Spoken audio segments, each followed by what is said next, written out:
You wake up cold, not the morning chill you're used to. This is a deep, wet cold that's already in your bones. Your thin jacket is useless.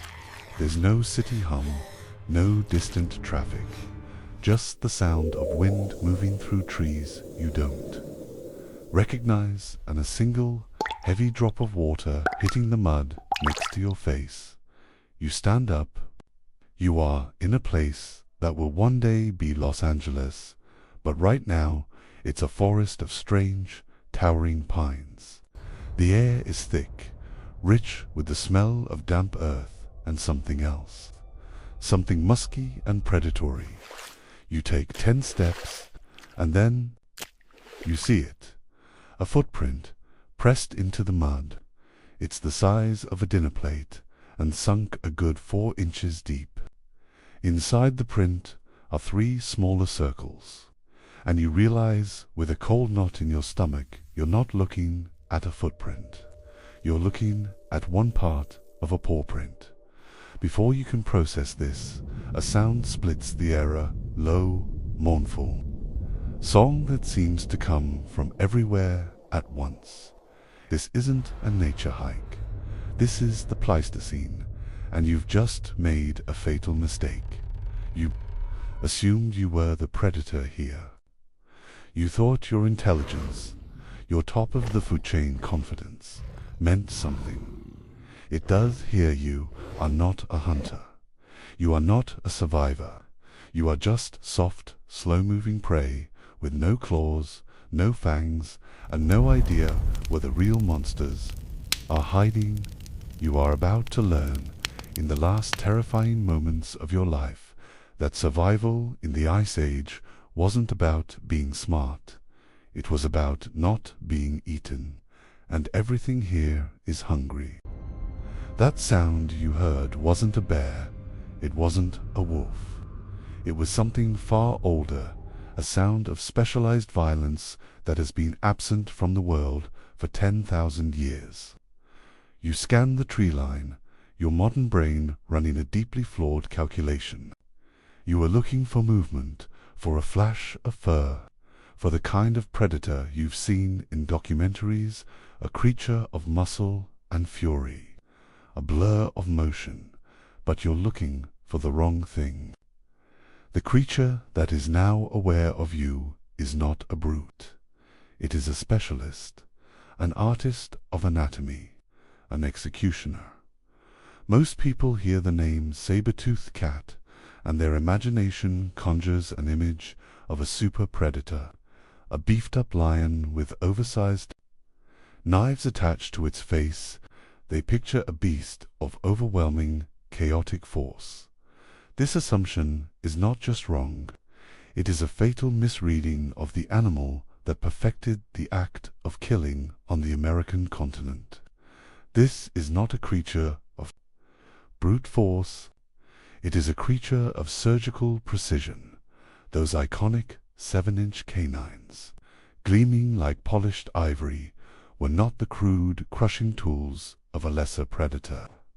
They were delicate, finely tuned instruments, so specialized that one clumsy, panicked bite into thick bone would cause them to shatter. These were not daggers meant for bludgeoning. They were scalpels designed for a single, perfect cut. The mechanics of its kill are a masterclass in horrifying elegance. To understand it, you must first forget everything you know about modern cats. A lion's jaw can manage to open about 65 degrees. Smilodons could achieve a terrifying 120-degree gape, its mouth opening almost perfectly straight up and down. This incredible adaptation wasn't for a cinematic, terrifying roar.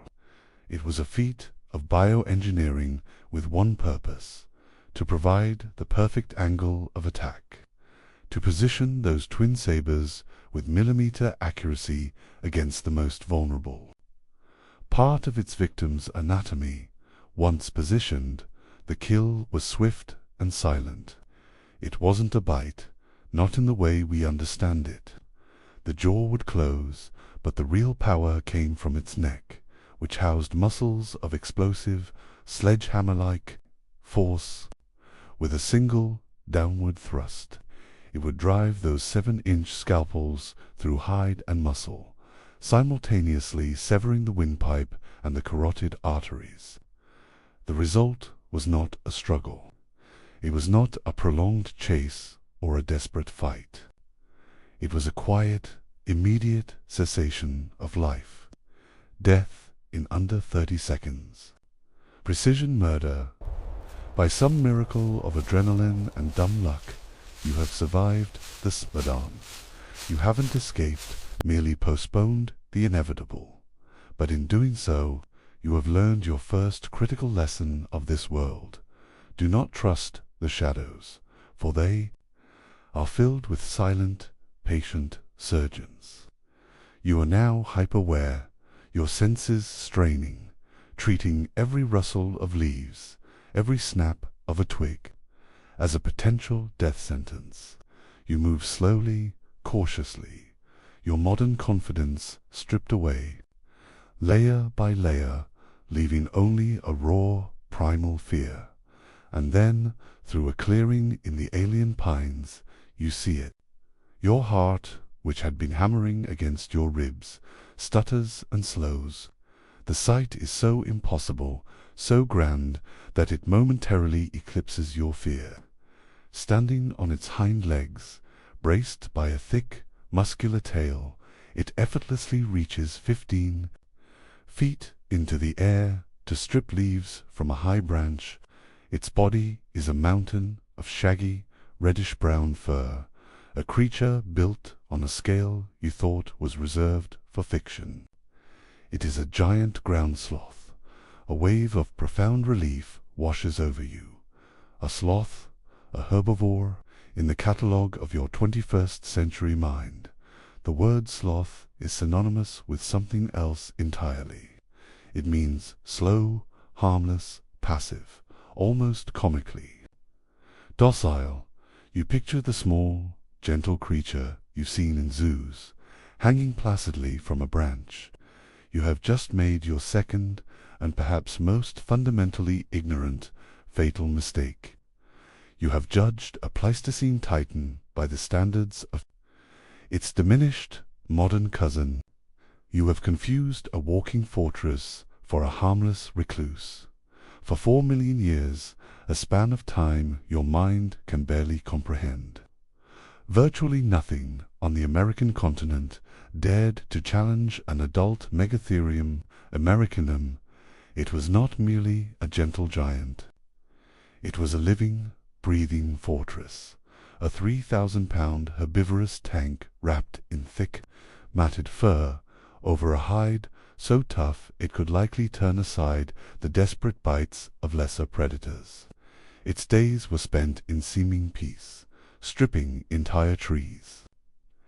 Bare with a tongue as rough and powerful as an industrial sander, but its most defining features, the ones that should send a cascade of ice-cold terror through your veins, are its claws. They are not the gentle, curved hooks of a tree dweller. They are scimitars of bone, a foot long, capable of disemboweling a saber-toothed cat with a single, casual swipe. This creature, this placid leaf-eater, was so formidably armed that even the apex predators of its time, the Smilodons and dire wolves, likely treated it with a wide, respectful berth. It senses you. It isn't your clumsy footstep or the snap of a twig. It's a low vibration through the ground, a presence it has felt and understood for millions of years. It doesn't look slow now, with a speed that seems to defy the very laws of physics.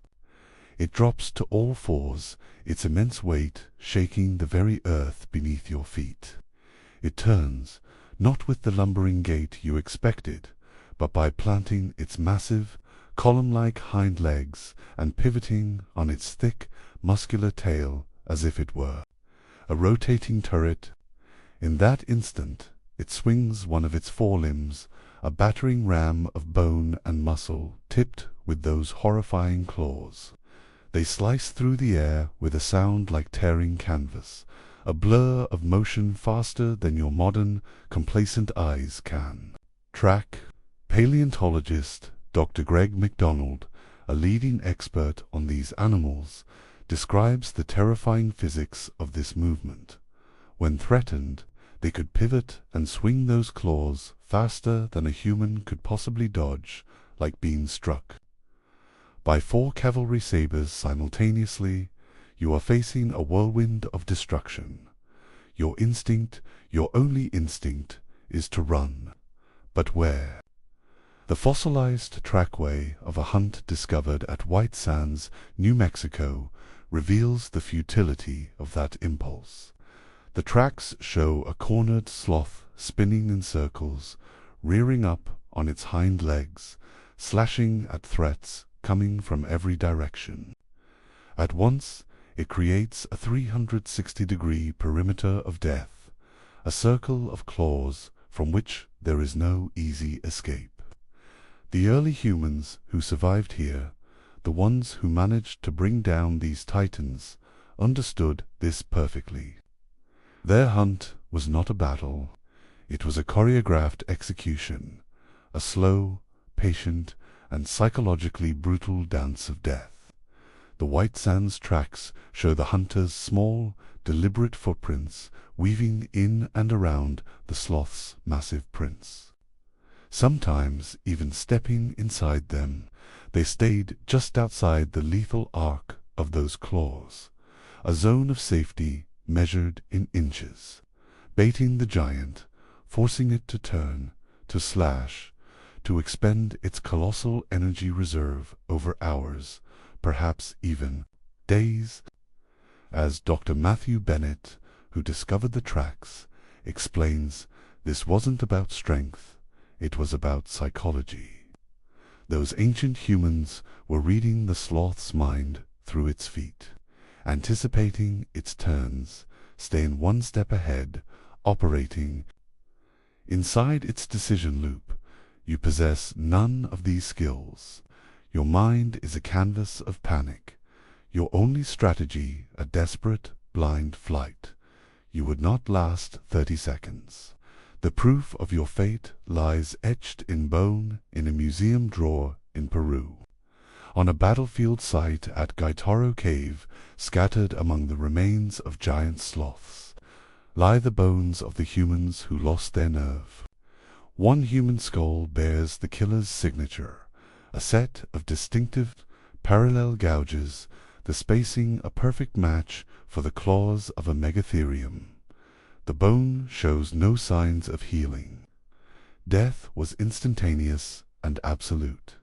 This is the second great lesson of the Pleistocene. The world is not neatly divided into dangerous carnivores and safe herbivores. Here, everything is dangerous.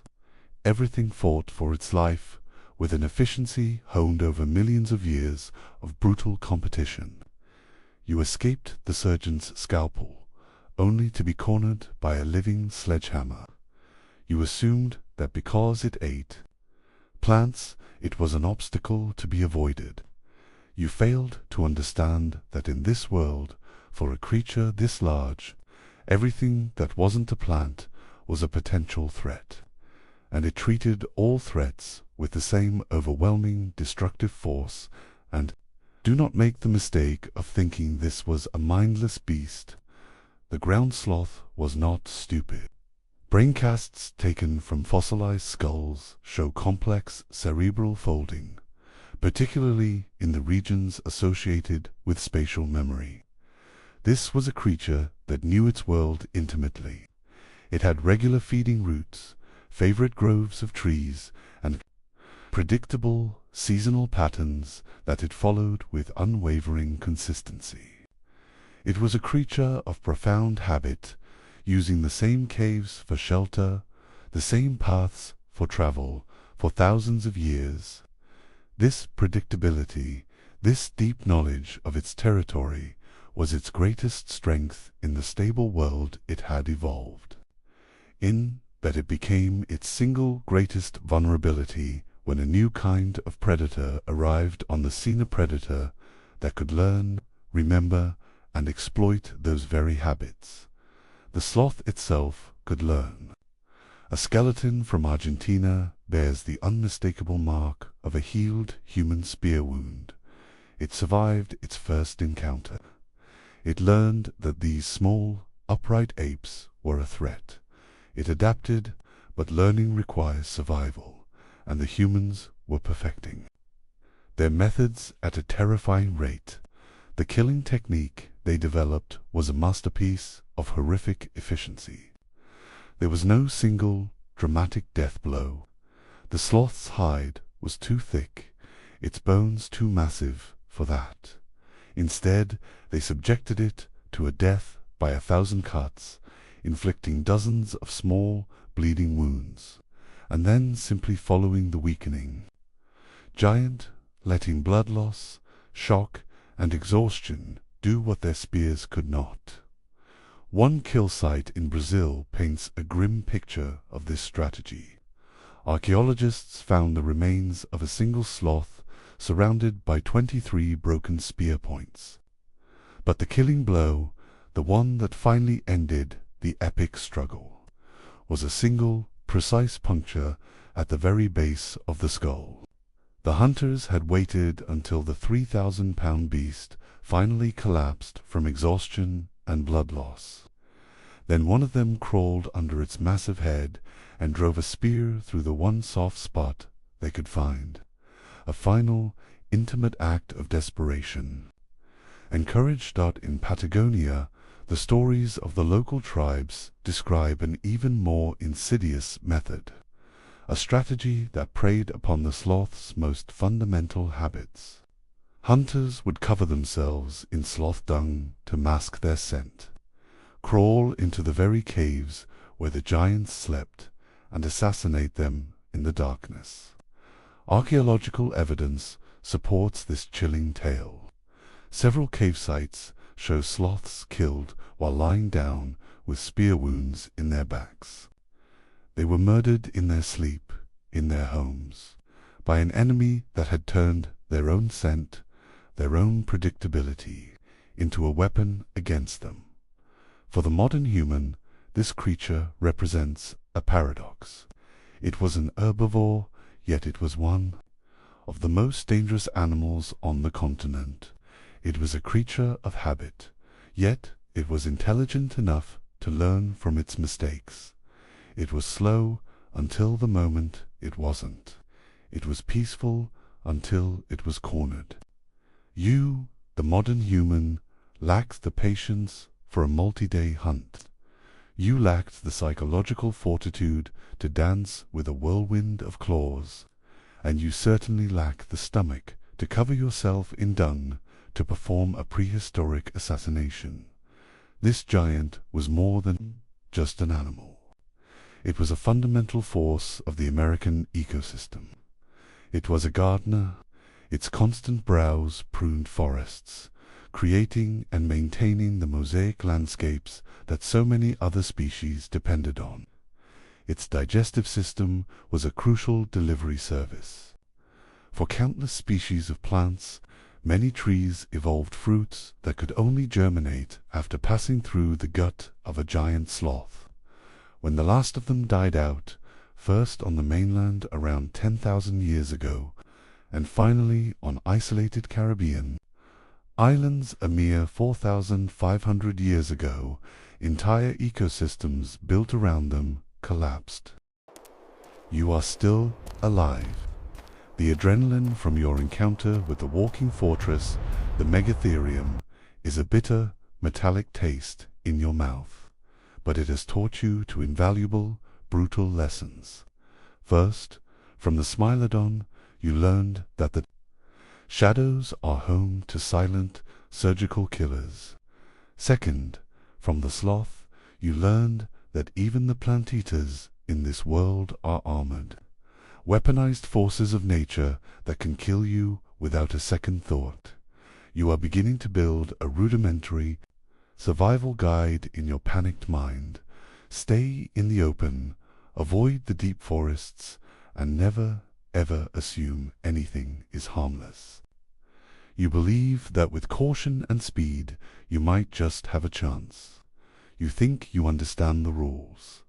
This is your third, and by far your most arrogant, fatal mistake.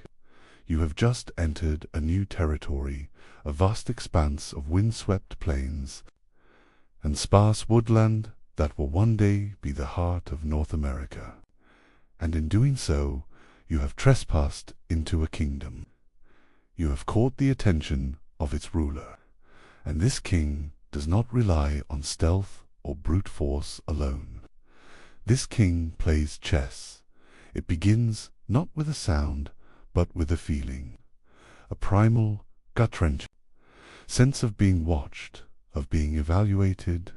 You scan the horizon, and you see it. It is a bear, but the word feels utterly inadequate, a child's term for a stuffed toy. This creature stands a full 11 feet tall on its hind legs, its head clearing the height of a basketball hoop. It weighs over 2,000 pounds, but it is not fat or lumbering. It is a solid mass of corded muscle and raw, kinetic rage. Its face is unnervingly short, a feature that gives it a strangely intelligent, almost primate-like expression, but which is in fact a product of brutal biomechanics, skull engineered for maximum bone-crushing force. Its legs are longer and more slender than any bear you have ever seen, the legs of a pursuit predator built to carry its immense frame at a terrifying 40 miles per hour across open terrain. When it walks, you feel the vibration in the soles of your feet. The ground itself seems to tremble. This is Arctodus simus, the giant short-faced bear. It is North America's undisputed, absolute king. For decades, paleontologists like Dr. Paul Mathias of the University of Alaska have studied its remains, and the conclusions they've reached are chilling. This wasn't just a big bear. This was, in his words, evolution's experiment in pure, terrifying efficiency. It didn't kill merely for hunger, a simple biological imperative. It killed for territory. And its territory was everything it could see, everything it could smell, and, most terrifyingly, everything it could imagine. Unlike a modern grizzly, which is an opportunistic omnivore, Arctodus was a hypercarnivore. It was a machine built for one purpose, to turn other living things into meat. And its deadliest weapon was not its size, its speed, or its bone-shattering jaws. It was its mind. The fossil record reveals a terrifying intelligence at work, a strategic thinking that separates Arctodus from almost every other predator of its time. Unlike modern bears that often rely on brute force and intimidation, Arctodus was a strategist. Excavations of its kill sites paint a portrait of a patient, calculating hunter. There is clear evidence of sophisticated ambush hunting, bears waiting silently near crucial water sources, in the inescapable confines of box canyons, or along the predictable migration routes of bison and horses. This predator understood patterns. It recognized the rhythms of the seasons, the habits of its prey, and the geography of its vast kingdom. Its brain, housed in that formidable skull, was capable of memorizing every river, spring, and waterhole in a territory that could span 1,000 square miles. It held a perfect three-dimensional map of its world in its mind, and on that map every feature of the landscape was a potential chess piece in a game of life and death. This bear remembered individuals. It could learn the habits not just of a herd, but of a specific animal within that herd, exploiting a moment of weakness or inattention with lethal precision. Perhaps its most insidious and intelligent strategy was a form of deception, so cunning it blurs the line between animal instinct and conscious thought. Arctatus would play dead. Fossil sites reveal a recurring, horrific tableau. A bear lying, motionless for hours, appearing to be a free meal for scavengers. Then, as wolves, saber-toothed cats, or even desperate bands of humans approached, it would explode into shocking, calculated violence. The wolves learned, over bloody generations, to wait days before approaching a dead Arctatus. Humans had to learn faster, or they became part of the fossil record themselves. A single skull from a Nebraska cave tells this story with grim finality. The bear's skull shows desperate, scraping tool marks where a human had tried to harvest meat from a carcass they believed was safe. Just 16 feet away, archaeologists found the human's skeleton. Their spines snapped like dry kindling. The true psychological horror of being hunted by this creature is not a matter of speculation. It is written step by agonizing step in the 20,000-year-old mud of White Sands, New Mexico. There, preserved for millennia, is a trackway that tells one of the most terrifying stories in the human record. It is the story of a woman carrying a toddler on her hip, hurrying across the treacherous mudflats. You can read her desperation in the prints she left behind. Her stride lengthens, her toes dig deep into the soft ground, pushing for every ounce of purchase, for every extra inch of speed. She is running for 2 lives, and she is not alone, offset by hours, but following her path with an unhurried, patient dread are the prints of Arctatus Simos. This wasn't a chase. It was a relentless, psychological pursuit, as Dr. Sally Reynolds, who led the excavation, states with chilling certainty. She knew it was there. The evidence is undeniable. Her footprints show her repeatedly and dramatically changing direction, doubling back on her own trail, moving in erratic patterns, a desperate, textbook display of evasion techniques used by modern prey animals trying to confuse a predator. But it was useless. You cannot confuse a predator that has already mapped every possible escape route in its head. You cannot outmaneuver a hunter who is not merely following your tracks, but predicting your next move. The bear wasn't just hunting her body. It was hunting her mind, feeding on her growing terror, waiting for the inevitable moment of exhaustion and despair. The Clovis people, the first human inhabitants of this kingdom, understood this terror. They left us their nightmares, carved into the stone of cave walls, images of bears that tower over even the mammoths. Surrounded by human figures the size of insects, you, the modern human, would have no chance. Your instinct would be to run, a futile gesture, against a creature that can hit 40 miles per hour. You might try to climb a tree, but a fossil from Dutchess County shows claw marks a full 15 feet up a tree trunk. The bear wasn't climbing. It was reaching.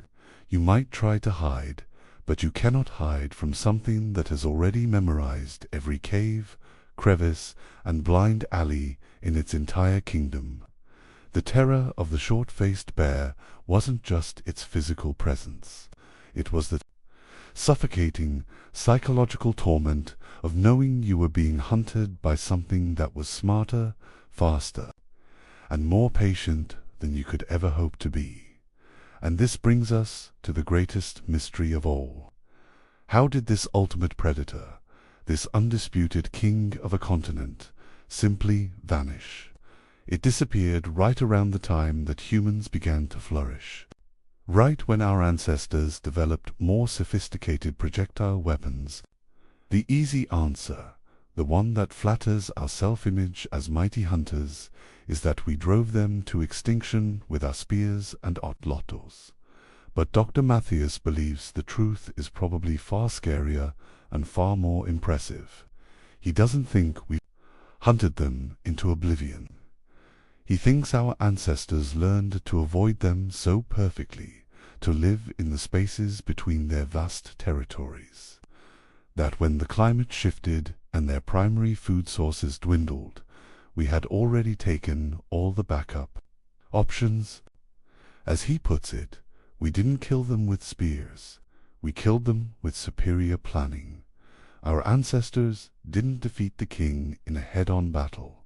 They staged a silent, continent-wide coup. They learned to redirect entire bison herds. They learned to control access to critical water sources. They turned the landscape into a human chessboard and slowly, methodically, left the giant bear with no moves left to make. The last Arctidus likely died alone, confused, in a world that had suddenly and inexplicably emptied of prey. It never understood that the small, hairless apes it had once terrorized had rewritten the rules of the entire ecosystem, defeating it not with muscle, but with collective, coordinated thought. This creature's legacy lives on, not in zoos or nature preserves, but in the deep, cultural memory of the continent's first peoples. Native American tribes have words for this giant bear, phrases that translate roughly to the one who owns the earth, and more importantly, they have protocols, passed down through 10,000 years of oral history for what to do if you encounter one. The word run is not on the list. It is not an option, because you cannot outrun something that was built to catch you. You can only hope to outthink it. And as you stand there, your own mind, a frantic mess of 21st century anxieties and flawed survival logic, you realize with a final, crushing certainty that you have not had a single thought this creature didn't have first. You have trespassed in the kingdom of a king who played chess, and you don't even know the rules of the game. You are in a state of perpetual, high-functioning terror. The world has revealed itself to you in a series of life-threatening lessons, each one paid for with a piece of your soul. From the surgical precision of the Smilodon, you learned that not all killers are brutes. From the walking fortress that was the Megatherium, you learned that not all monsters are carnivores. And from the cold, calculating intelligence of the short-faced bear, you learned that you can be outthought by creatures you once dismissed as mindless beasts. You have survived, but only by the thinnest of margins, by dumb animal luck. Yet, as you huddle in the pathetic shelter of a rocky overhang, shivering, you cling to one final, deeply ingrained piece of modern arrogance. It is the core belief of our species, the foundational myth of the Anthropocene, that you are the pinnacle of creation. You are Homo sapiens, the thinking ape, the creature whose singular intelligence conquered a planet. You look at your hands, capable of manipulating complex tools. You think of your mind, capable of calculus, poetry, and quantum physics. Surely, you tell yourself, this is the ultimate weapon. This is your advantage. This is what separates you from the ancient, doomed beasts and the primitive, failed humans of this era. This belief, this comforting lie, will be the death of you. You are not the humans who survived this world. You are their distant, pampered descendant, a fragile god thrown from your pedestal into the very arena your ancestors barely escaped with their lives. The truth is, they were already the weakest things on two legs, and you are a vastly inferior version of them.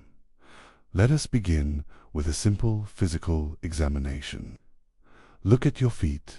They are soft, accustomed to the forgiving surfaces of carpets, pavements, and cushioned footwear.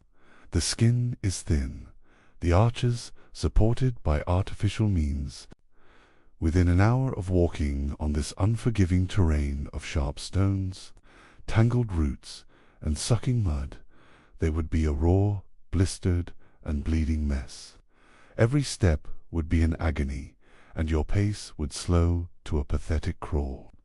You would be an easy meal for any passing predator, not because it was faster, but because your own body had failed you so completely. Consider your muscles. They are atrophied from a lifetime of convenience, of sitting in chairs, of driving in cars, of letting machines do the work that once gave the human body its formidable endurance.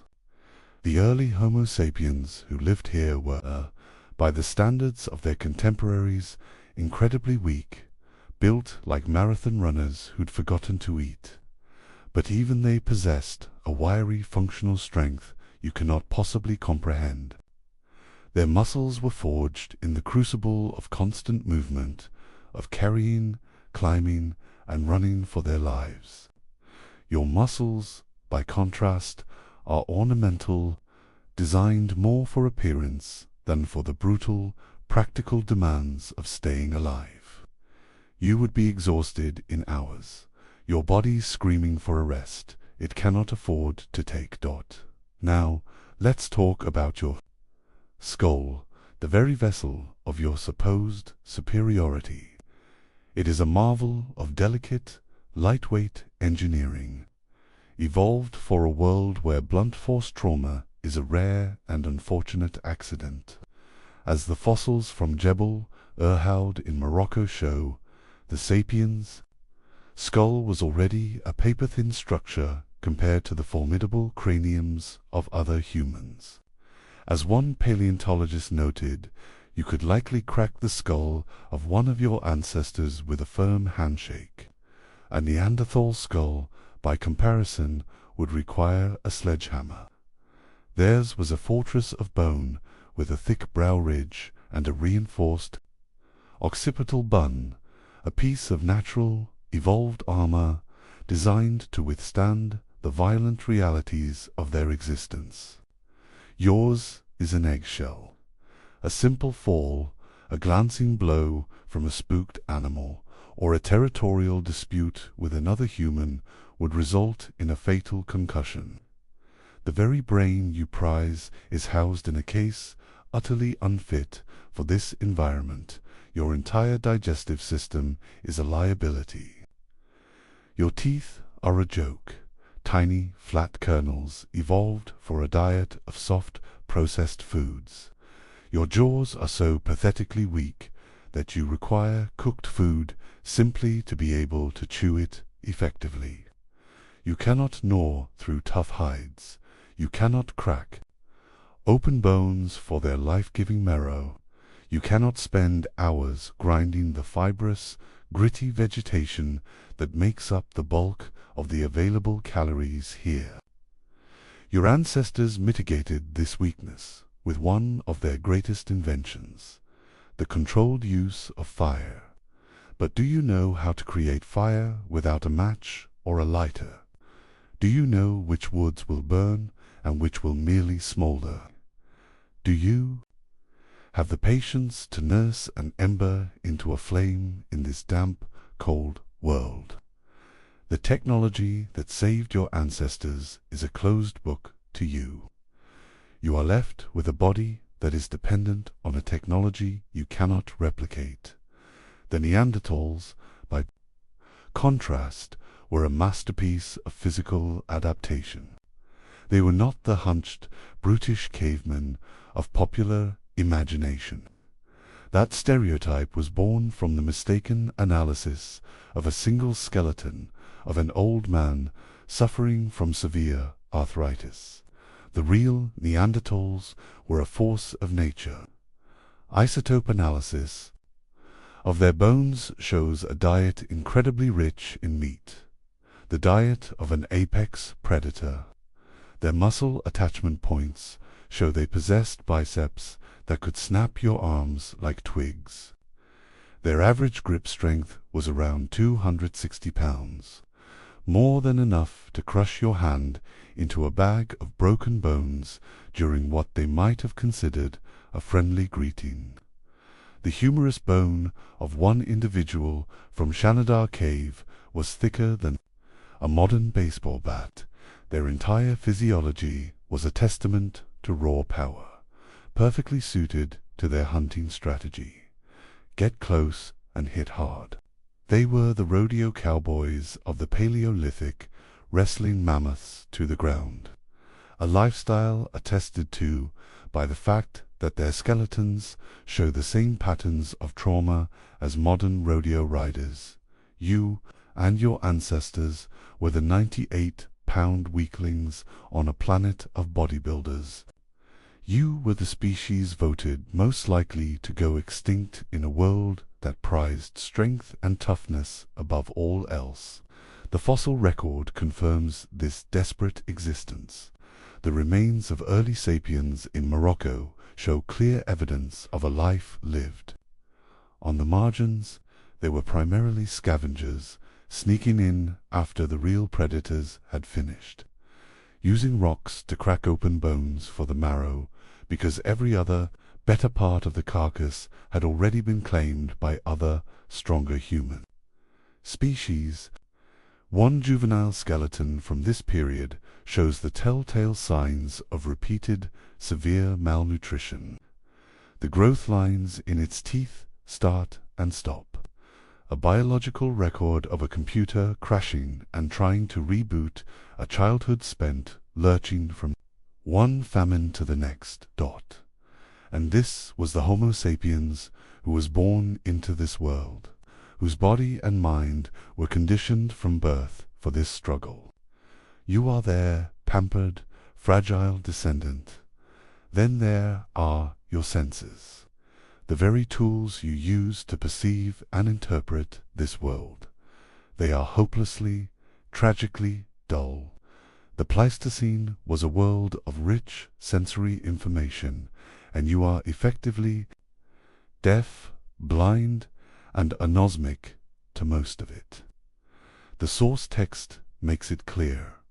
Your ancestors couldn't see as well as Homo erectus, couldn't smell as well as the Neanderthals, and couldn't hear as well as Homo floresiensis, and your senses are exponentially worse than theirs.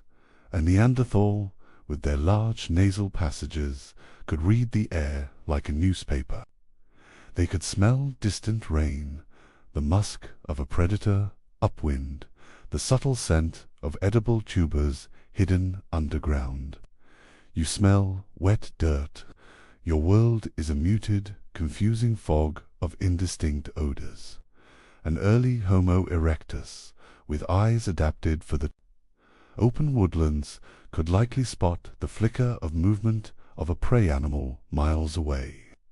You, with eyes adapted for staring at screens a foot from your face, can barely make out the shapes in the next clearing.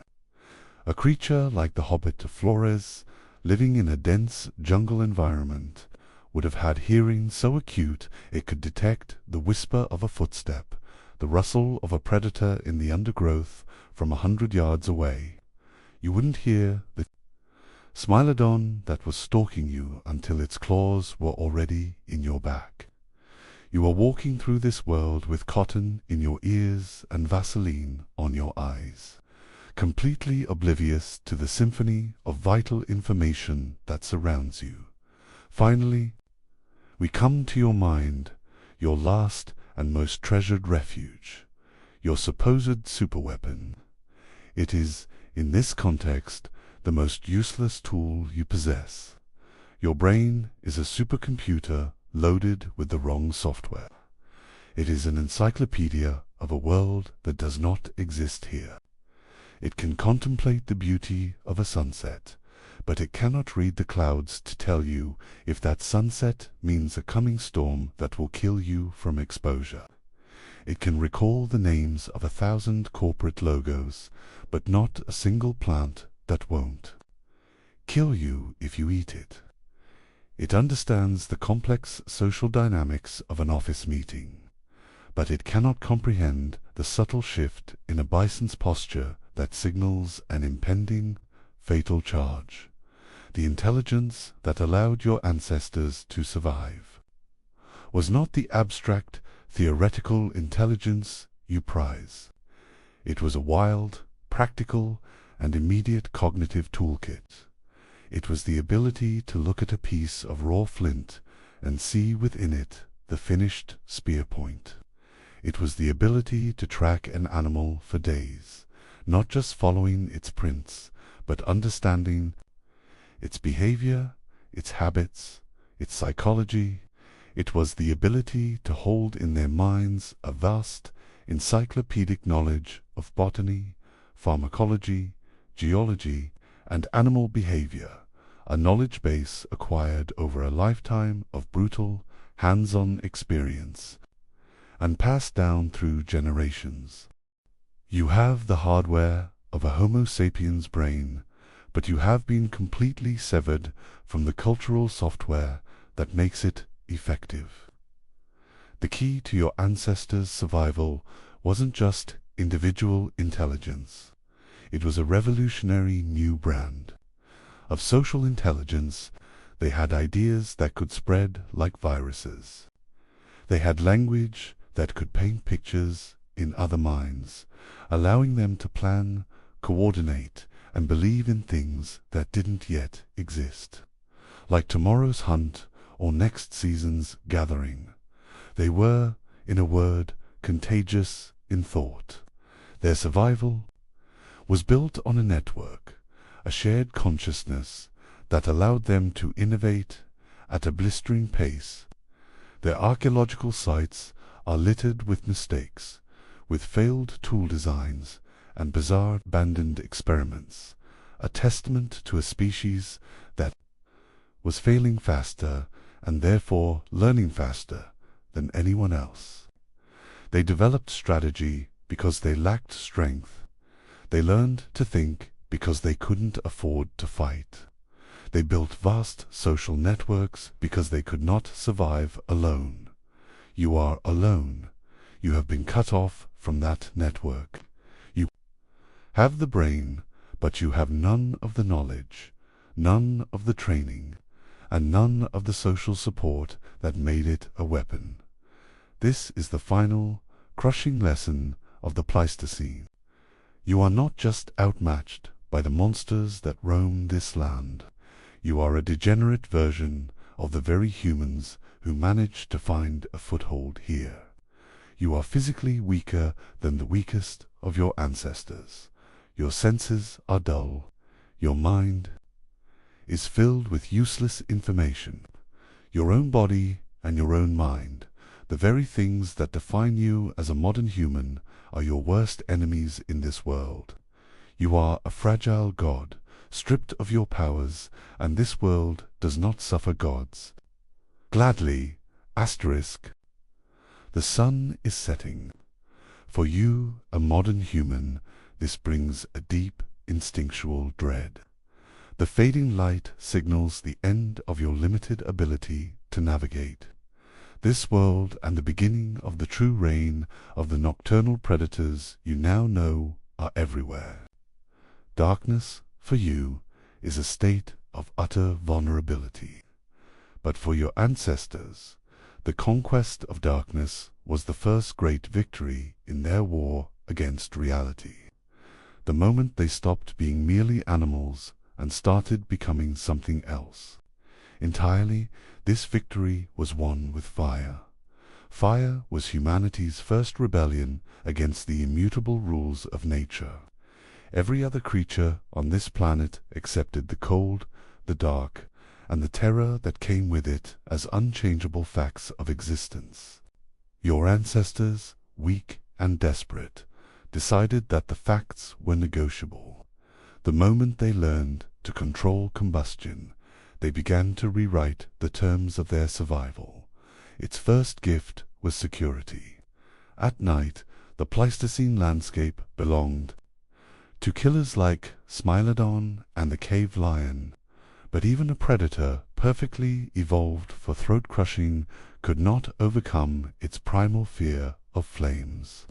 The simple fire circle became the first human fortress, a defensive perimeter that kept the monsters at a comfortable distance. For the first time, humans could sleep without one eye open. They could gather without the constant, gnawing fear of an imminent attack. They could be weak and still survive the night. But this mastery did not come easily or quickly.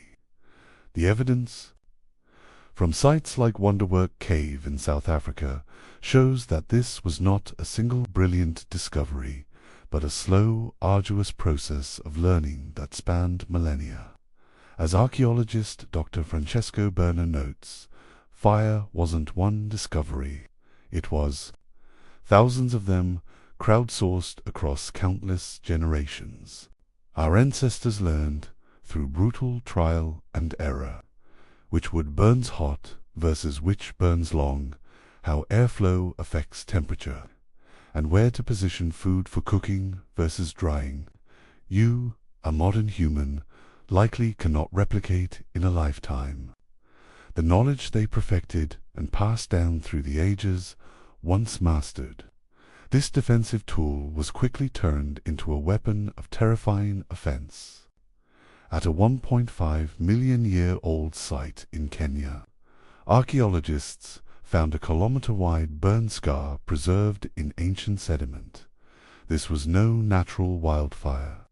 The ignition points form a deliberate line.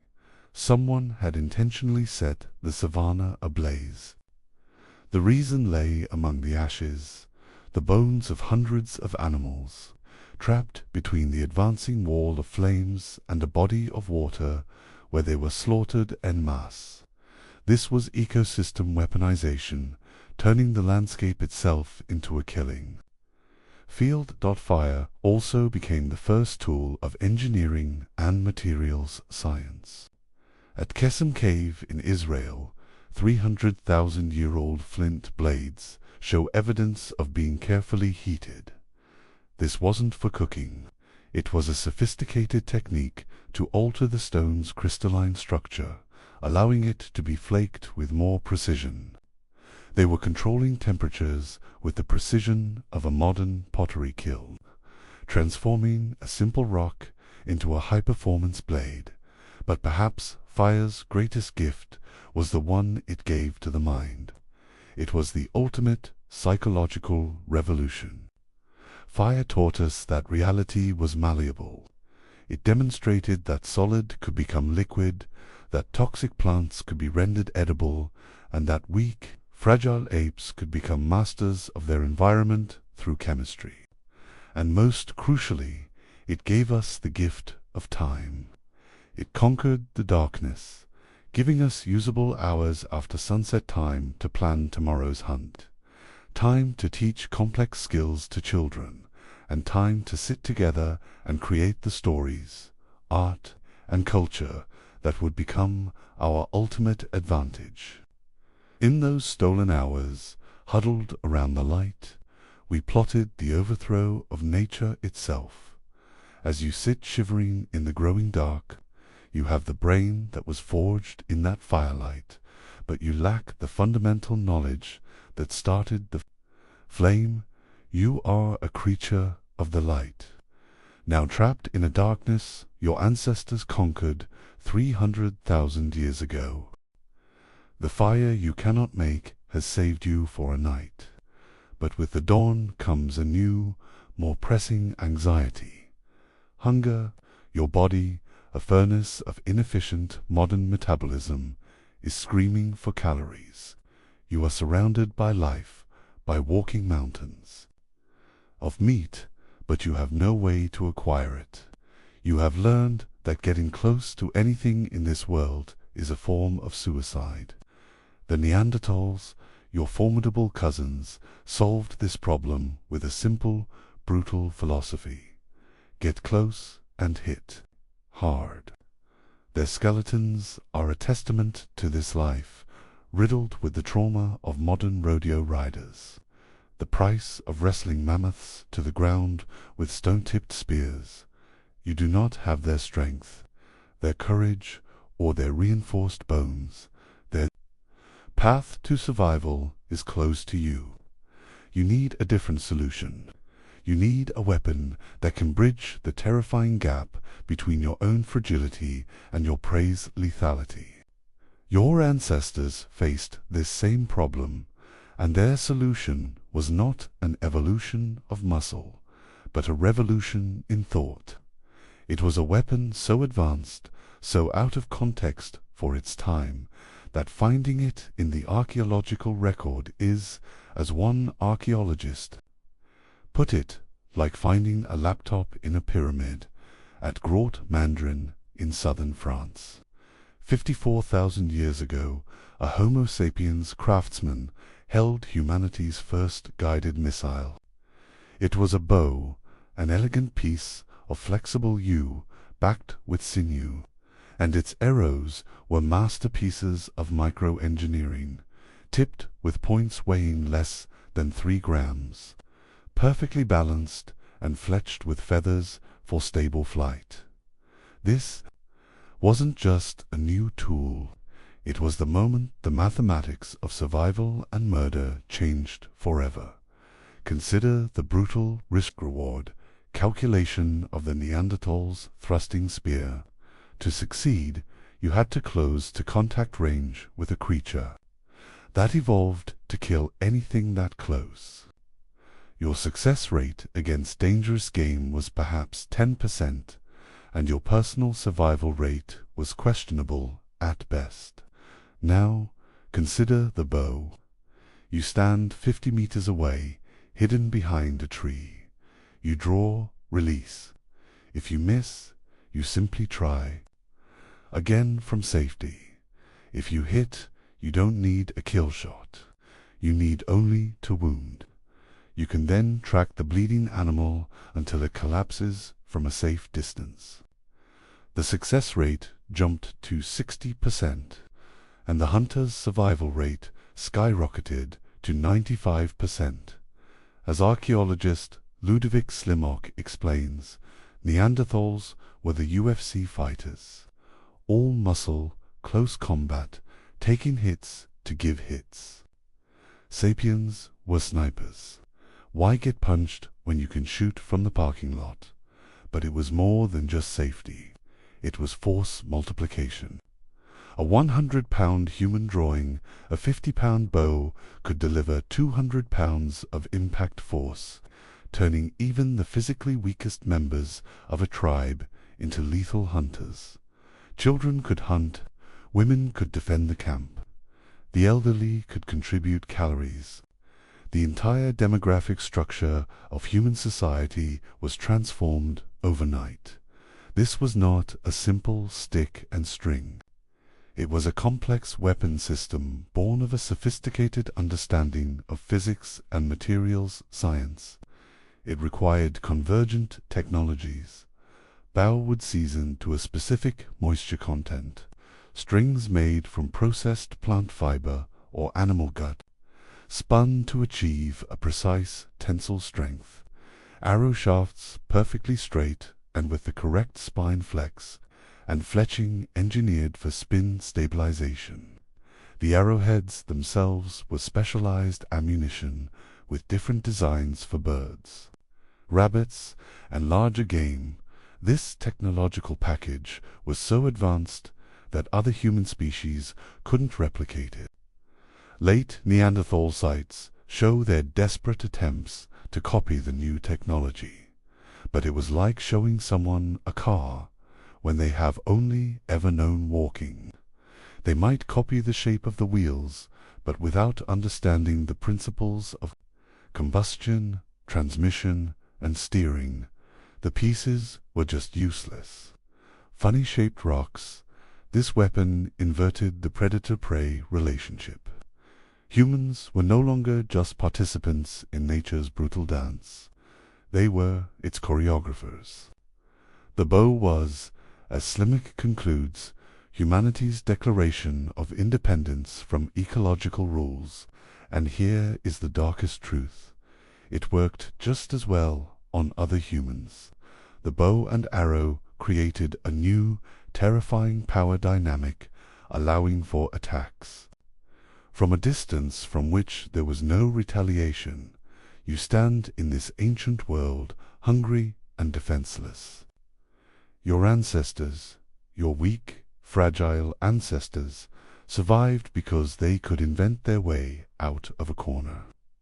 You, their descendant, can barely identify the materials for this revolutionary weapon, let alone construct it. You are a sniper with no rifle, facing down a world of charging beasts. You are learning. You have survived the surgeon, the fortress, and the king. You understand the necessity of fire and the revolutionary power of the bow. A fragile, desperate hope begins to kindle in your heart. You start to believe that if you can just be careful enough, quiet enough, and clever enough, you might find a way to navigate this lethal landscape. You believe the primary struggle is against the visible world, the titanic beasts, and the crushing cold. This is a profound misunderstanding of the nature of the war for survival. Your most relentless and inescapable enemy here is not the megafauna. It is the microfauna. You are being hunted every second of every day by an invisible army of bacteria, viruses, and parasites for which your modern body has no frame of reference and no effective defense. Your 21st century immune system is a product of a sanitized world. It is a pampered, naive soldier trained in the sterile barracks of antibiotics, vaccines, and chlorinated water. Here, in the Pleistocene, every sip of water, every handful of berries, every breath of air is a gamble. The soil is teeming with pathogens your body has never encountered. A simple scratch from a thorn could lead to a raging infection that would kill you in days. You are a walking buffet for a microscopic world that sees your body as a new, undefended territory to be conquered. To understand the lethality of this threat, we only need to look at the tragic story of the Neanderthals. For hundreds of thousands of years, they and your Homo sapiens ancestors evolved on separate continents behind a kind of biological iron curtain. The Neanderthals of Ice Age Europe developed a formidable immune system, perfectly calibrated to the local threats: cold-adapted bacteria, cave-dwelling parasites, and regional viruses. Your ancestors, meanwhile, were forging their own immunities in the tropical crucible of Africa, developing resistance to a completely different suite of diseases. When your ancestors finally migrated into Europe, they did not arrive alone. They came as carriers, their bodies a Trojan horse for a microscopic army of African pathogens their immune systems had learned to tolerate. For the virgin immune systems of the Neanderthals, this was an apocalypse. It was, as Dr. Charlotte Holdcroft explains, smallpox meets Native Americans, 40,000 years early. This was an asymmetric war fought on a cellular level. The Neanderthals lived in small, isolated groups of perhaps 10 to 20 individuals. This social structure meant they had no concept of herd immunity. As disease modeler Dr. Geely Greenbaum notes, in a population that small, a single novel pathogen can cause a complete societal collapse. And your ancestors brought a legion of them. Tuberculosis, which thrives in the close quarters of cave life.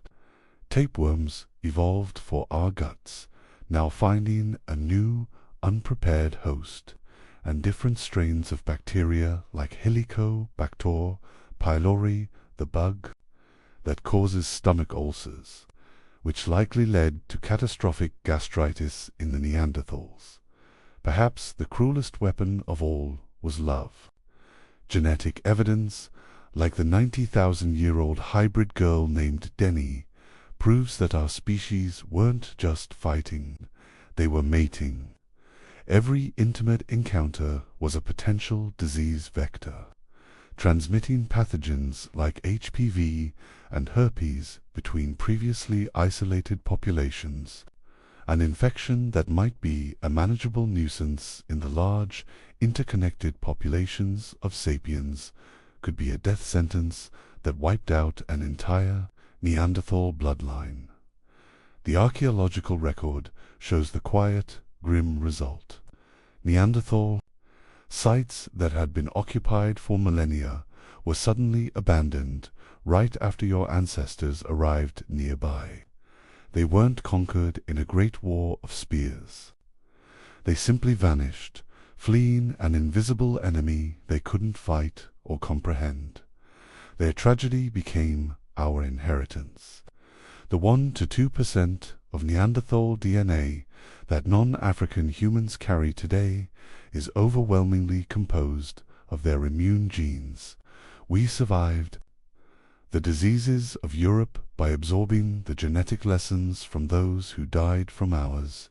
Their extinction became our antibodies.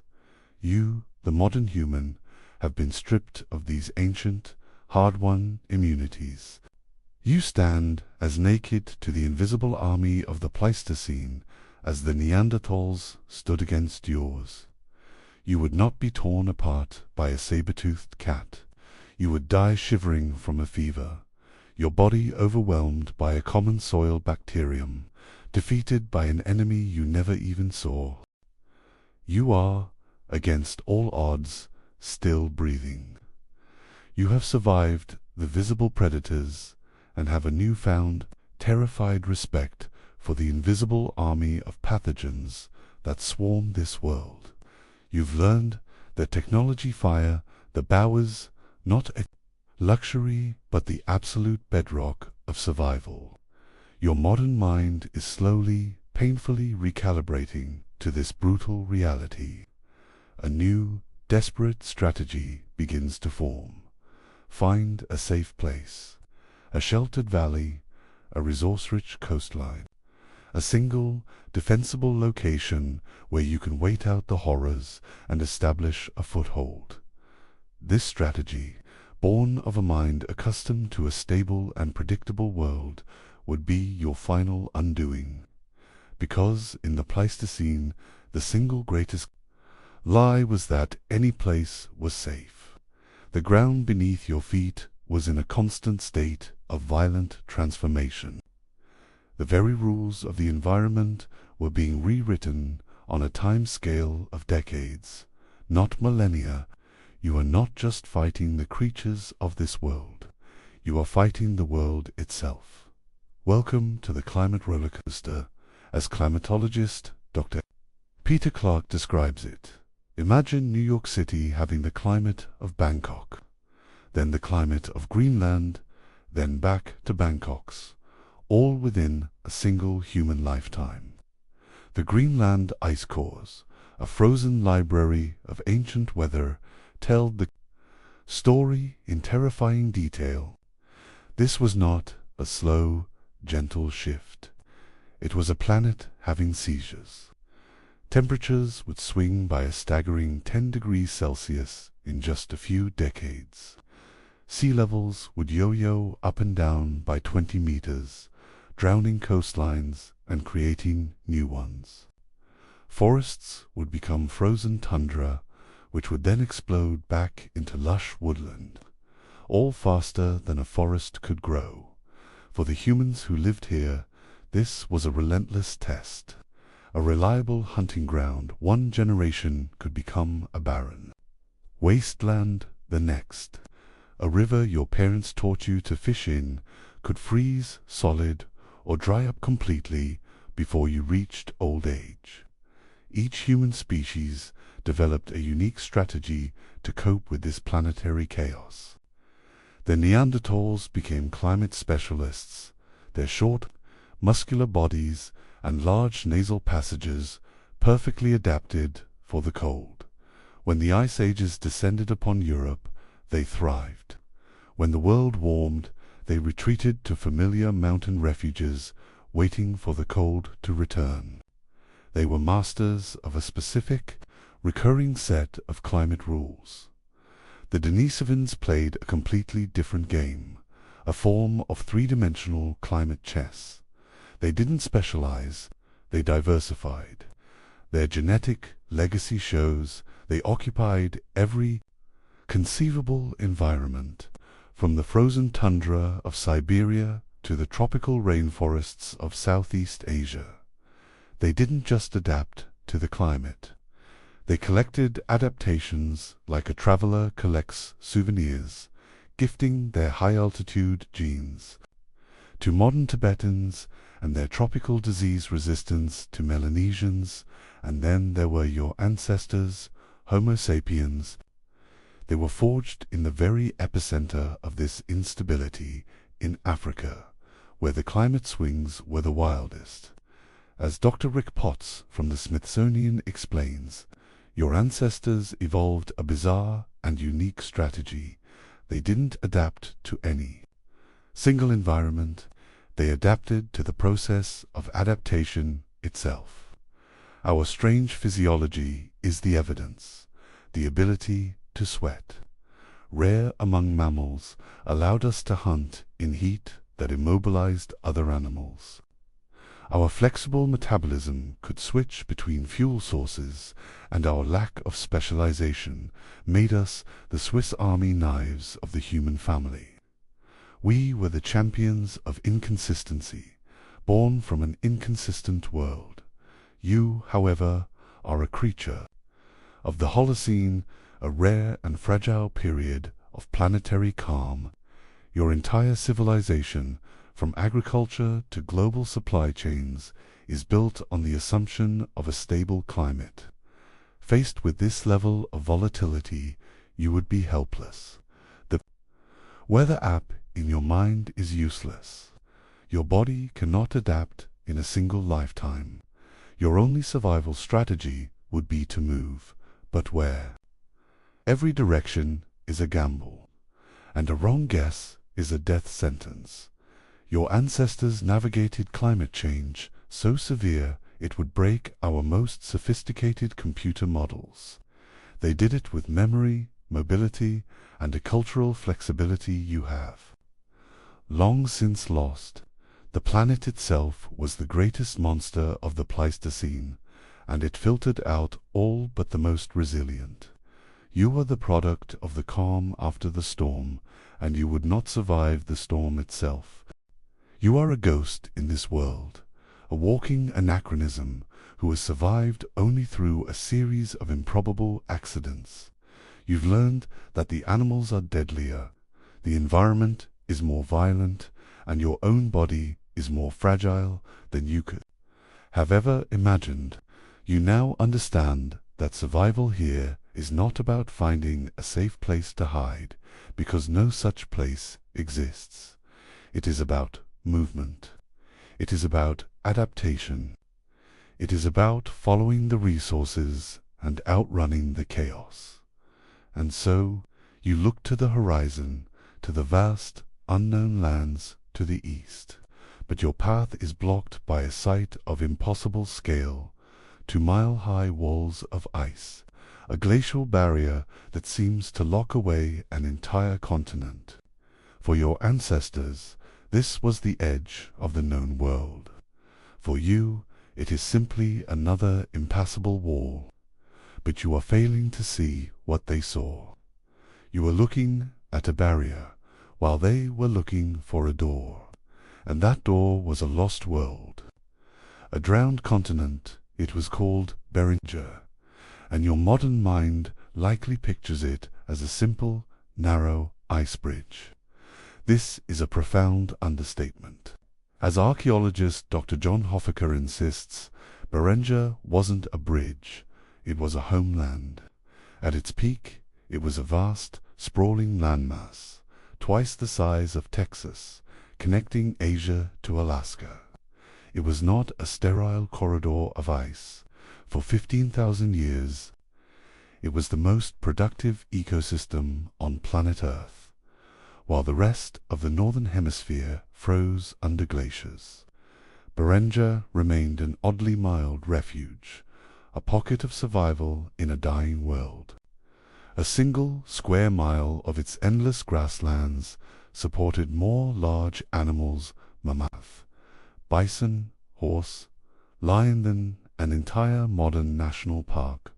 For 15,000 years, a span of time representing 600 generations, unique population of humans lived and died in this lost world, genetically isolated from their Asian ancestors. They were the ancient Beringians, a people who knew nothing of the continents their homeland connected. Their entire reality was this plain, teeming with rivers of meat and stalked by giants. You, the modern human, could not survive a week here. Your entire existence is based on the stability they never knew.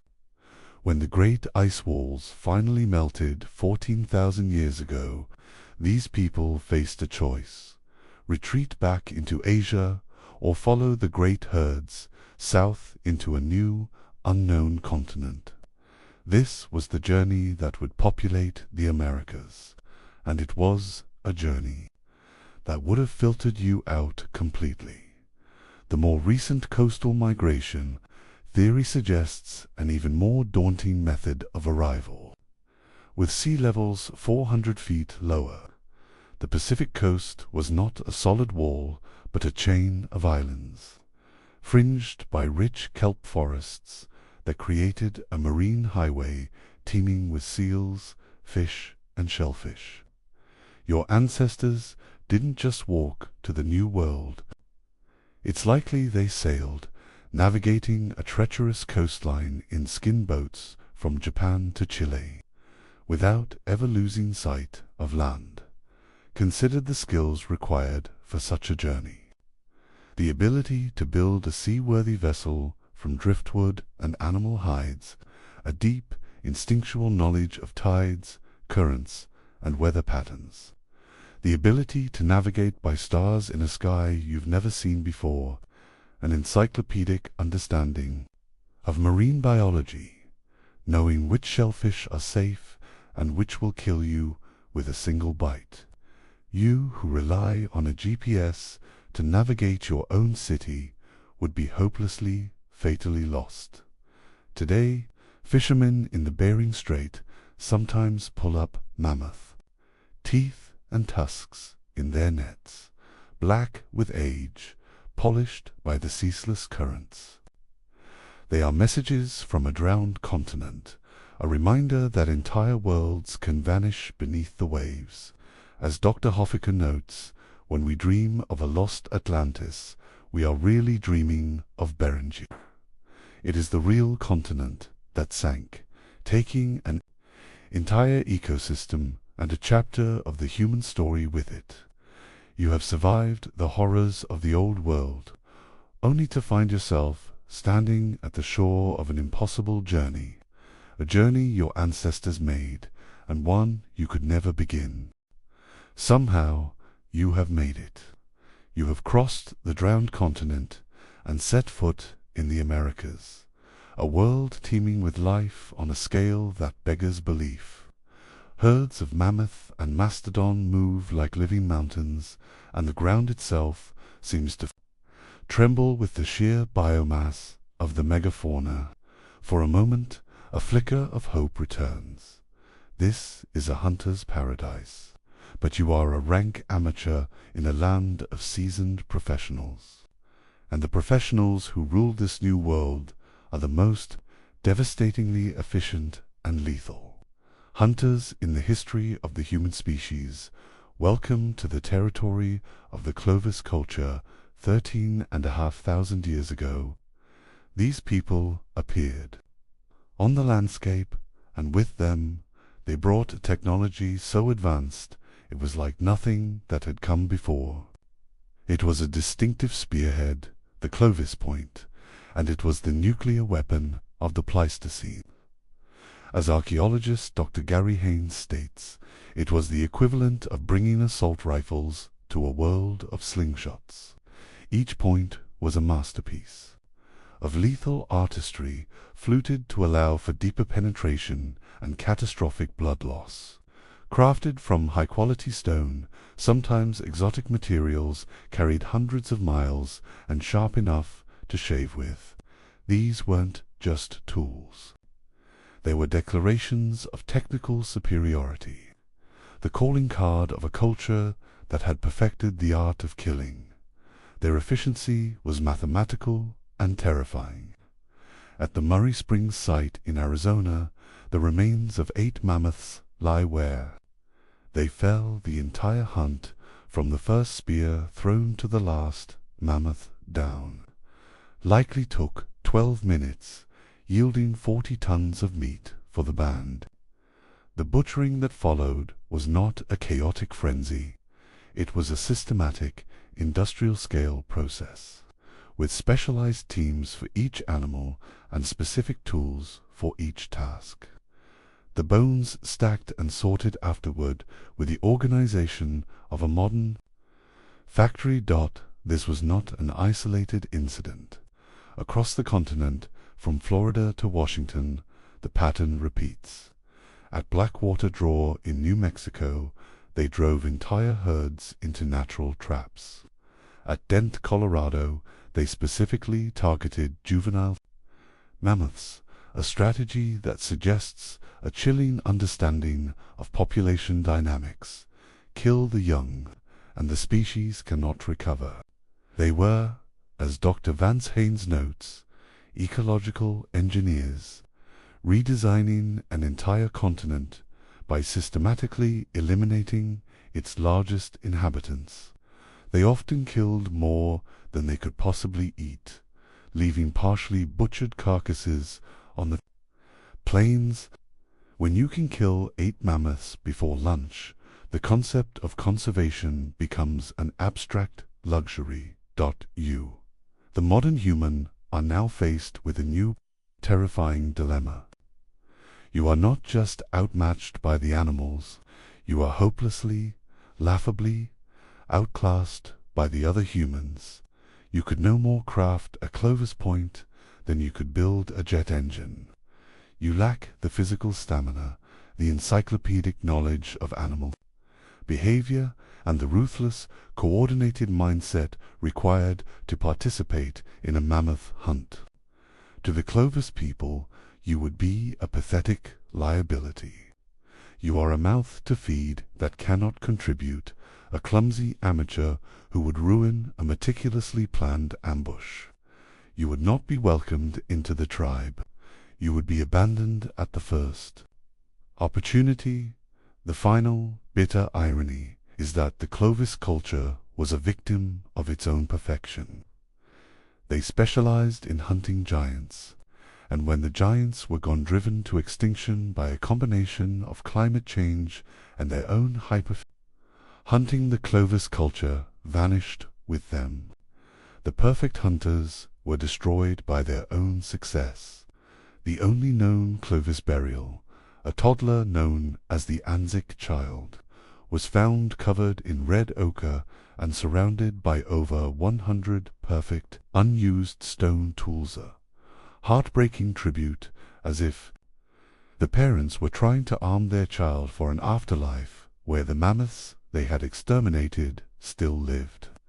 You have entered the killing fields of America only to find you are on the wrong side of the spear. You now understand the lethal efficiency of the Clovis spear and the systematic mind of the hunters who wielded it.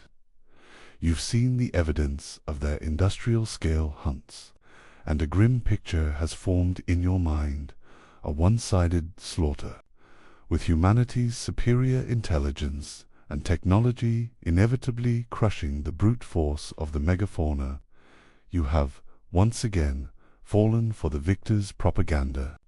You have romanticized the hunt, assuming the prey were passive, witless victims waiting for their demise. The scene that unfolds before you shatters this final illusion. A Clovis hunter, supremely confident, gets too close to a mammoth matriarch. In the space of a heartbeat, the hunt inverts. A tusk, for decades in the growing, enters his stomach and exits near his spine.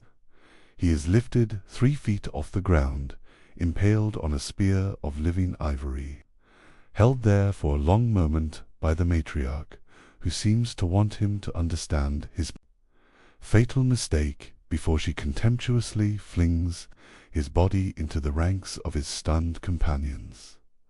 Welcome to the other side of the war. As archaeologist Dr. Don Wyckoff notes, after studying the trauma patterns on ancient human remains, we romanticize prehistoric hunting as humans always winning. The bones tell a different story. For every mammoth that died, humans paid in blood. The fossil record is a gruesome catalogue of this payment. Human skeletons with crushed rib cages bearing the distinct impression of a mammoth's foot. Skulls showing the blunt force trauma consistent with a blow from a trunk. A hunter from South Dakota found with his Clovis point still in one hand and a clump of mammoth hair clutched in the other, having died fighting to the very last second. These were not passive victims. An adult bull mammoth stood 13 feet tall, weighed 12 tons, and could run at 25 miles per hour.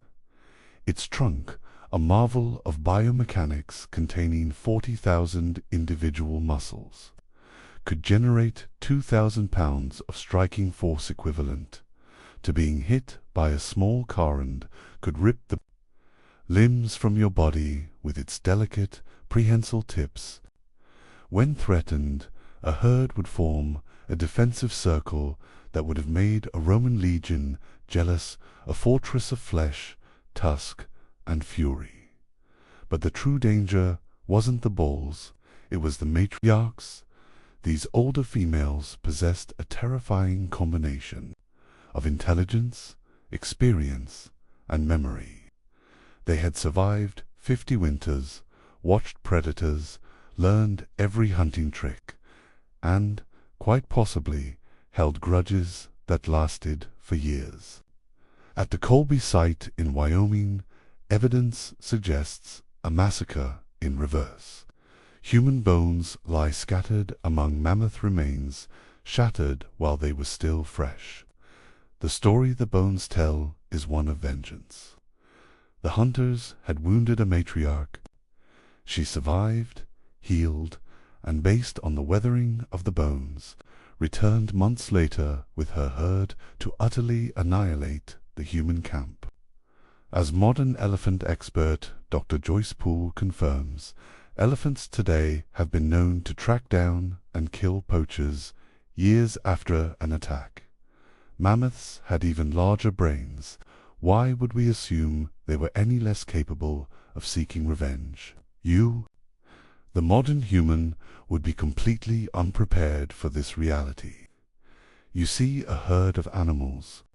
You don't see the complex social network, the deep memory, the capacity for coordinated, strategic, and vengeful retaliation. It wasn't just the mammoths.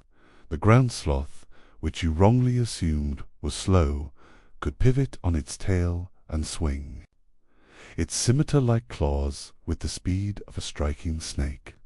The saber-toothed cats at La Brie learned that humans came to scavenge animals trapped in the tar.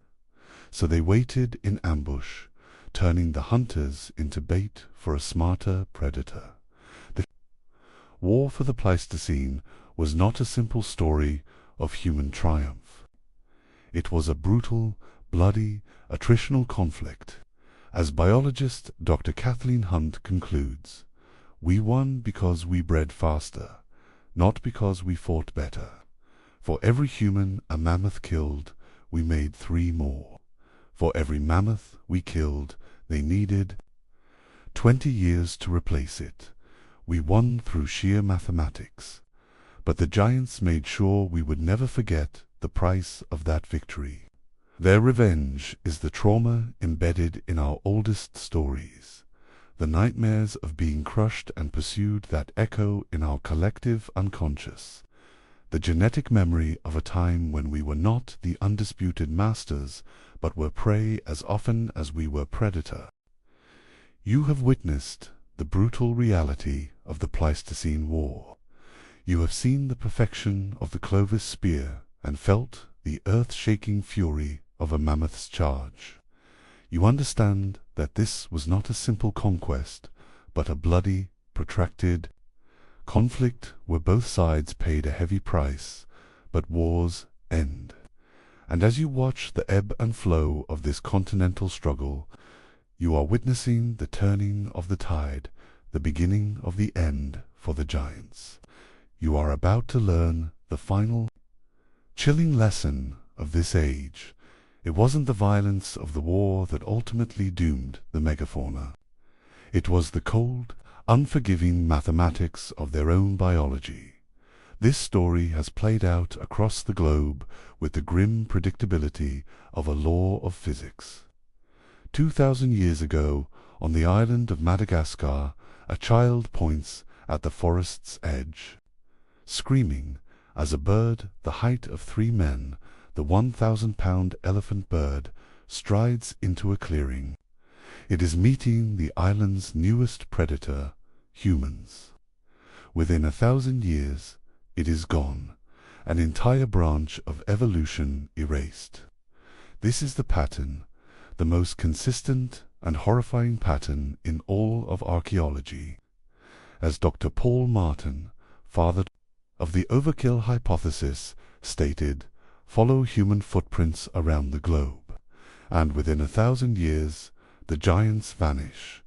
The numbers do not lie. When humans landed in Australia 46,000 years ago, 90% of all large animals were extinct within the next 10 millennia. The 6,000-pound wombat-like diprotodon, the 20-foot lizard, Megalania, the marsupial lion, all gone.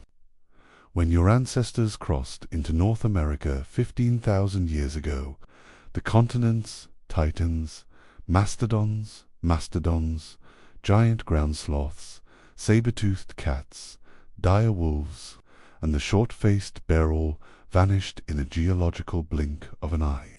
On New Zealand, the pattern accelerated to a nightmare speed. When Polynesians arrived just 700 years ago, every one of the 9 species of moa, giant flightless birds that had thrived for 50 million years, were hunted to extinction in a single century human lifetime. The disturbing truth is that this didn't require a monumental, bloodthirsty slaughter. It required only a slight, persistent pressure. Computer models by researchers like Dr. John Alroy show that a band of just 100 human hunters could drive the entire mammoth population to extinction in as little as 300 years, simply by killing 1 mammoth per hunter per year. Kill just 2% of the population annually, and mathematical extinction becomes an absolute certainty. As Alroy notes, we just needed to be slightly better at killing than mammoths were at breeding. The math does the rest. This is the brutal equation of the great dying, the very thing that made the giants so magnificent. Their size was evolution's greatest trap. A baby mammoth took 22 months to gestate, then needed 14 years to reach breeding age. If it survived, a human woman, by contrast, could have multiple children in that same time frame. When your ancestors learned to preferentially hunt the vulnerable calves, they weren't just killing individuals. They were killing the future faster than it could be replaced. The energy economics were just as unforgiving. A single mammoth needed to consume 400 pounds of vegetation every single day, a task that required it to walk 20 miles or more, constantly burning calories to find calories. When humans began disrupting their ancient migration routes with fires and the persistent threat of hunting, that 20-mile walk became 30, then 40. The energy budget collapsed. The giants began to starve in slow motion, in a land that should have been plentiful. Being large meant you couldn't hide, you couldn't change your diet quickly, and you couldn't breed fast enough to offset the losses. Every single advantage of being a giant became a fatal disadvantage the moment humans appeared. You, the modern human, a creature from a world of instant gratification and rapid cycles, would fail to even perceive this process.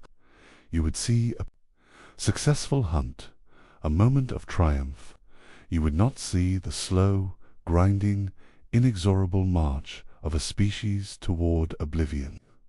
You would not understand that you were witnessing a genocide written in the language of mathematics. The greatest trick your ancestors pulled was not just killing the giants, but doing it so slowly and systematically that the giants themselves likely never understood they were in a fight for their very existence, until it was already over. You have seen the brutal calculus of the great dying, the inexorable math that erased the giants from the face of the earth. You might believe this was a story of animals, a conflict between man and beast. But the most profound extinction, the one that truly and forever shaped what it means to be human, was the one that happened within our own family. As the megafauna vanished, so too did the other kinds of humans. You are about to witness the end of a 2-million-year-old story of human diversity, and the beginning of our species' profound, and perhaps eternal, loneliness. Picture a cave in Gibraltar. 28,000 years ago, an old woman huddles by a small fire. She does not know that she is the last Neanderthal, but she knows her world is shrinking. Her kind, who once ruled a continent from Spain to Siberia, have been reduced to this final, windswept rock at the edge of the world. Her band numbers only 12, mostly children, and none are thriving. Her calls into the valley are met only with the echo of her own voice. The story of her end is written in her very genes. DNA extracted from the remains of these last Neanderthals tells a heartbreaking tale of centuries of inbreeding. Her parents were related, her grandparents were related. The vast genetic diversity that once spanned a continent had collapsed into a single, extended family, copying themselves into a mutational meltdown. Each generation was slightly less viable than the last, plagued by dental abnormalities and skeletal asymmetries. Their children born with a lower chance of survival before they ever took their first breath. Yet they did not go quietly. In these final moments, the last Neanderthals were innovators desperately trying to adapt. They developed new, more sophisticated stone tools. They managed their marine resources with a careful, sustainable precision, harvesting shellfish and hunting seals. On the wall of their cave is a simple series of hash marks, perhaps a calendar or a count of the days since they last saw others. Of their kind, they were watching your ancestors, learning from them, even borrowing their technology in a last-ditch effort to survive. But it wasn't enough. The final layers of their existence in the cave show only sterile sand where a species had ended not with a bang, but with a profound and final silence. The end of the Denisovans is an even greater mystery. These ghost people, who ranged from the Arctic to the tropics, vanish from the fossil record around 30,000 years ago. Yet their genes persist so strongly in modern Melanesian populations that some scientists speculate they survived much later, perhaps on isolated islands, watching as the world of Homo sapiens grew into the age of civilization. Imagine the crushing loneliness of being the last of your kind, a living fossil in a world that had already forgotten your name. This was a global pruning of the human family tree, the longest-running success story in human history. Homo erectus, who had walked the earth for nearly 2 million years, met their end on the island of Java. They were a species trapped by their own success. Their conservative culture and unchanging stone tools, which had served them so well for so long, left them unable to adapt when climate change transformed their familiar woodlands into dense, alien rainforests. They were an ancient lineage left behind by their own, more adaptable descendants. You, the modern human, are the sole inheritor of this emptied world. As paleoanthropologist Dr. Eric Trinkus reflects, the moment the last non-sapiens human died was the most profound in our history, because, for the first time, only one kind of human walked the earth. We became unique by becoming alone. We carry their ghosts in our DNA, Neanderthal genes that help us fight disease, Denisovan genes that let us breathe mountain air, but we also carry the quiet guilt of their absence. We are a species defined not just by what we are, but by what we are, not by the myriad other ways of being human that have been lost forever. You have seen the end of the Pleistocene. You have witnessed the fall of the giants and the quiet, lonely disappearance of our closest human relatives. The Great War is over. The planet is quiet. Your species, Homo sapiens, stands alone, the undisputed victor and sole inheritor of an emptied world. You might think, then, that the story is over. But the most profound consequence of the great dying was not the silence that followed, but the deep, psychological trauma it etched into the minds of the survivors, a guilt and a memory that echoes down to this very day. Imagine an old woman, 90 winters old, living in a world that has already begun to forget. She is the last person in her tribe who can remember seeing a living mammoth. When she was a child, she saw the final, desperate herd pass through her valley, their ribs showing through patchy fur, calling out for others who would never answer. Her grandchildren think her stories of hairy elephants are fantasies, the ramblings of old age. This is how the forgetting begins. This is the shifting baseline syndrome, where each new generation accepts a more impoverished world as normal. The memory of what was lost fading from myth into nothingness. But the survivors did not forget. They couldn't. The evidence of their trauma is carved into the very stone of their caves. The art changes, where once the artists of Lascaux painted animals that were vibrant and full of life, the art made after the extinctions becomes static, formal, and ghostly. As art historian Dr. Paul Ban notes, the artists were painting memories, not models. They were documenting ghosts. Their oral traditions are filled with this guilt. Native American stories speak of a time of great dying. Aboriginal Australian Dreamtime tells of how the giants walked away into the sky. These are not myths. They are the fragmented memories of a global ecological catastrophe, a form of cultural PTSD passed down through millennia. The trauma is visible on their very bones. Human skeletons from the period immediately following the megafauna extinction show a spike in stress markers, Harris lines, and dental hyperplasias that indicate severe childhood malnutrition and anxiety. The survivors were quite literally worried sick about what they had done and what it meant for their future. They were the inheritors of a broken world, the killers of the very gardeners who had maintained the ecosystems they depended on. When the mammoths stopped maintaining the grasslands and the ground sloths stopped dispersing seeds, entire landscapes collapsed, leaving the human survivors in a world they had fundamentally broken. The bones of the victims hold the final, most important warning. Using modern forensics, we can now read their fossils like detailed diaries. The tusks of the last mammoths record their story in isotopic detail. Migrations cut short, diets shifting to desperate, low-nutrition bark and soil, pregnancies failing. Their bones show evidence of societal collapse.